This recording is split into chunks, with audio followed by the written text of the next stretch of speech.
അത്ഭുത വിസ്മയ സ്നേഹം എന്നാത്മാവിൽ ആനന്ദം.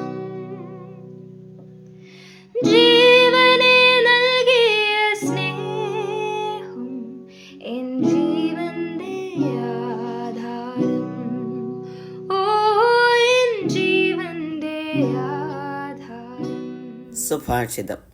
എല്ലാ മനുഷ്യഹൃദയത്തിലും അന്തർലീനമായി കിടക്കുന്ന ഒന്നാണ് ദൈവത്തെ പ്രസാദിപ്പിക്കുക എന്നുള്ളത്. ദൈവം എന്ന ചിന്ത മനുഷ്യ മനസ്സിൽ കുടികൊള്ളുന്നു. എന്താണ് അതിൻ്റെ കാരണം? ദൈവം അവിടുത്തെ സ്വരൂപത്തിലും സാദൃശ്യത്തിലും മനുഷ്യനെ സൃഷ്ടിച്ച് അവൻ്റെ മൂക്കിൽ ജീവശ്വാസം ഊതി. ആ ജീവശ്വാസത്തിൽ മനുഷ്യനും ദൈവവുമായുള്ള ബന്ധം അന്തർലീനമാകുന്നു. ഭൂമിയിൽ ജനിച്ചു വീഴുന്ന മനുഷ്യൻ വളരുകയും ജീവിക്കുകയും ചെയ്യുമ്പോൾ ദൈവത്തെക്കുറിച്ചുള്ള അറിവിന് വ്യതിയാനം സംഭവിക്കുന്നു.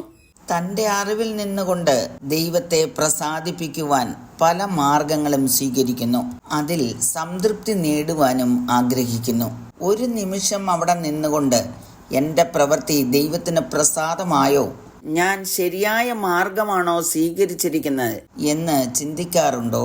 ദൈവത്തെ യഥാർത്ഥമായി പ്രസാദിപ്പിക്കേണ്ടത് എങ്ങനെയെന്ന് വേദപുസ്തകം നമ്മെ പഠിപ്പിക്കുന്നു.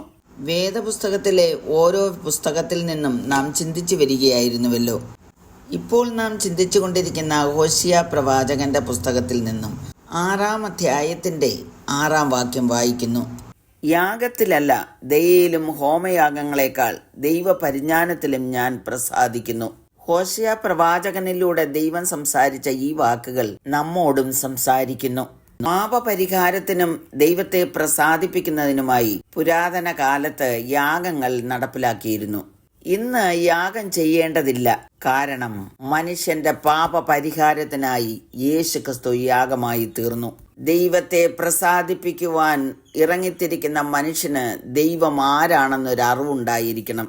അഖിലാണ്ടത്തെ മുഴുവനായി സൃഷ്ടിച്ച സർവജ്ഞാനിയായ, സർവവ്യാപിയായ, സർവശക്തിയുള്ള നിത്യനായ ദൈവം.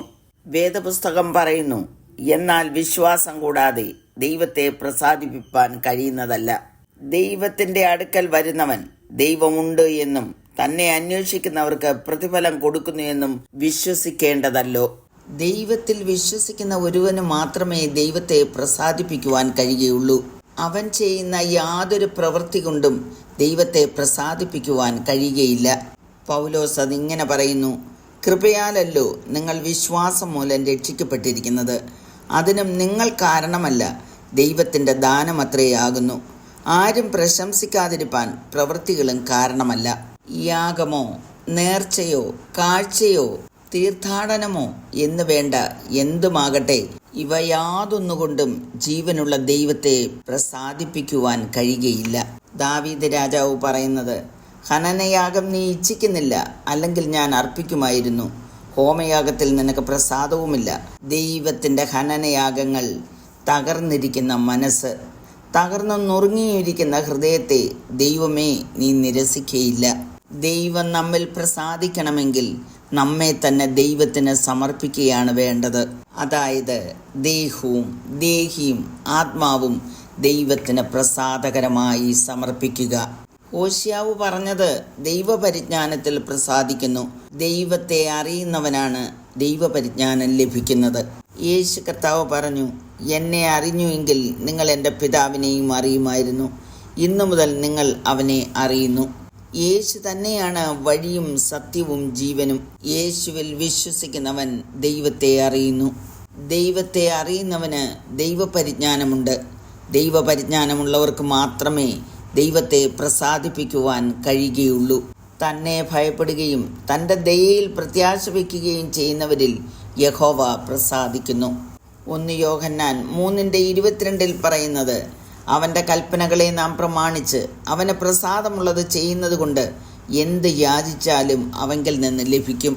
ആകയാൽ ദൈവത്തിൻ്റെ പൂർണ്ണ പ്രസാദം ലഭിക്കേണ്ടതിന് കർത്താവിന് യോഗ്യമാവണ്ണം നടന്ന് ബുദ്ധിയുള്ള ആരാധനയായി നിങ്ങളുടെ ശരീരങ്ങളെ ജീവനും വിശുദ്ധിക്കും ദൈവത്തിന് പ്രസാദവുമുള്ള യാഗമായി സമർപ്പിപ്പീൻ.